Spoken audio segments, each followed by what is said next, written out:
We're getting ready to start this 2016 season. I just feel it. It's going to be one of the best ever. What an exciting way to get the season started off. Boogity, boogity, boogity. Let's go racing, boys. February 21st, 2016, the 58th running of the Great American Race, the Daytona 500. Fan favorite and Jeff Gordon replacement Chase Elliott kicked off his Cup Series career in the 24 by starting on the pole. Pretty soon, his teammate Dale Earnhardt Jr. was up there, and it was looking like Hendrick Motorsports was about to have a dominant day, leading 18 of the first 22 laps. Kyle Busch led the other 4, but while doing so, coming off of turn 4, the 4 car of Kevin Harvick nearly ended his day. Man, there's a lot of 4s. But Harvick wouldn't be the only one. Exactly 1 lap later, Chase Elliott got loose coming off of the very same turn, only this time, the end result was a DNF. While running in the middle of the pack, he got slightly loose behind other cars, nearly collecting Carl Edwards in the process. He was able to keep it off the wall, but unfortunately, splitter versus grass usually never ends well. That's now 2 Chevys that have gotten loose coming off of turn 4, and while we're at it, let's make it 3. Brian Vickers got loose on lap 56, and yes, the 14 is Brian Vickers. He was subbing for Tony Stewart. He was unable to save it, resulting in him spinning in front of the pack. Carl Edwards and Trevor Bayne tried to avoid him but ended up hitting each other, officially leaving Carl Edwards as the odd Toyota out. What do I mean by that? Throughout the race, it has been Toyota total team control. After leading 18 of the first 20 laps, Chevy would only go on to lead a total of 20 laps in the final 180. Jimmy Johnson led the most with 18, but once the Toyotas got stacked together, they never broke apart. After the second caution, Denny Hamlin led the most laps of them all with 34. Kyle Busch led 15, and Truex only 1. The third caution came out on lap 93 for an incident involving rookie Chris Buescher and Matt DiBenedetto. From lap 100 to 169, there would be only 1 caution for debris. Toyota led every single lap except for 4, and that came during green flag pit stops. Not only are they the official pace car of the race, but they are absolutely dominating it. Definitely a dream weekend for everyone at Toyota.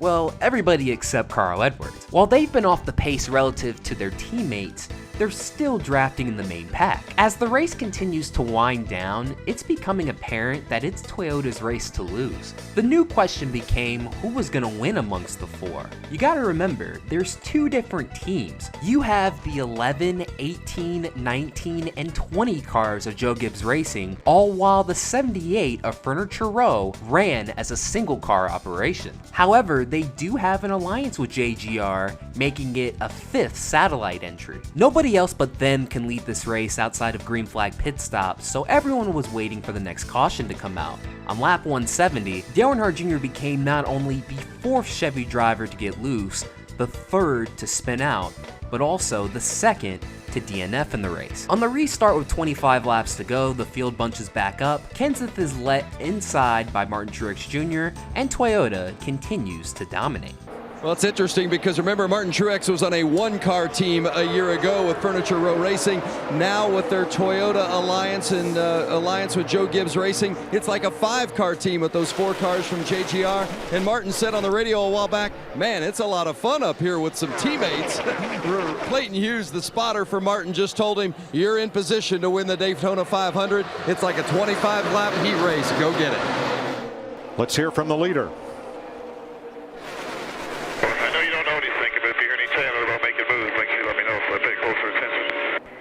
They get close, I'm going to let you know. Greg Biffle and Danica Patrick bring out the 6th and final caution of the race with less than 15 laps to go. The race restarts with 12 laps to go, and nothing has changed. All of the Toyotas continue to work together, protecting the bottom lane. Wait a minute, is that Carl Edwards? Mike, he was wrecked. You could see the sheet metal on his car flapping in the wind right now. He got into the wall, right front damage, severe enough that the team had to work on it. Every pit stop for the first half of the race. They finally got it good enough, got everything secure, and now he's up in position, running around his teammates, looking for his first Daytona 500 win. While he was running up front, his chances of winning at this point are slim to none. Toyota's best hope were going to be amongst the top 4. Matt Kenseth was the only one of the 4 to have won the Great American Race, so even though they're working together now, you just knew in the closing laps things were about to change. Yeah, and you know what? I'm watching Hamlin.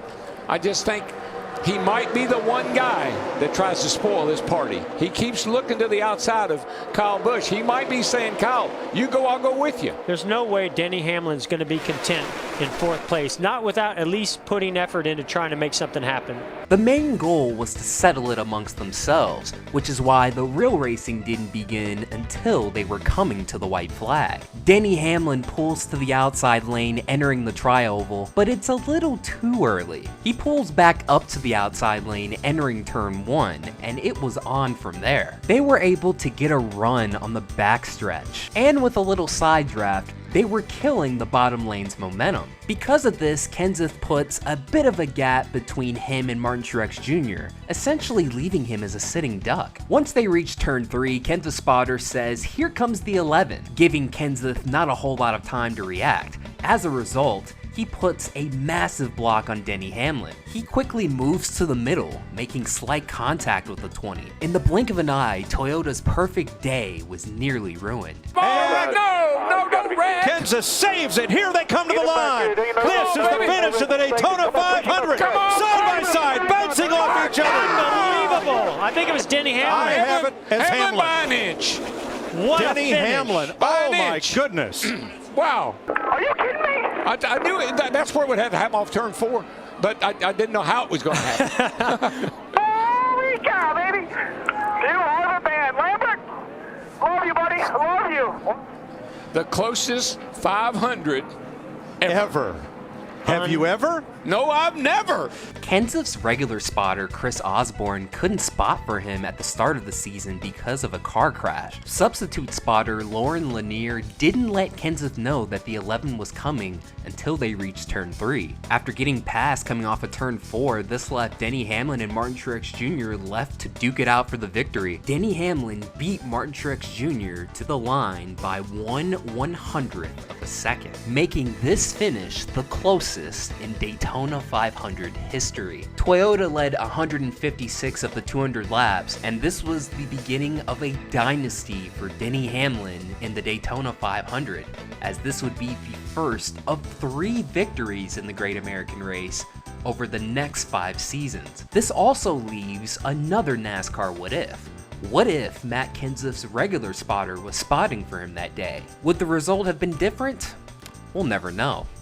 And once again, that'll do it for another video. Thank you guys so much for watching. This is Black Flags Matter. Catch you next time.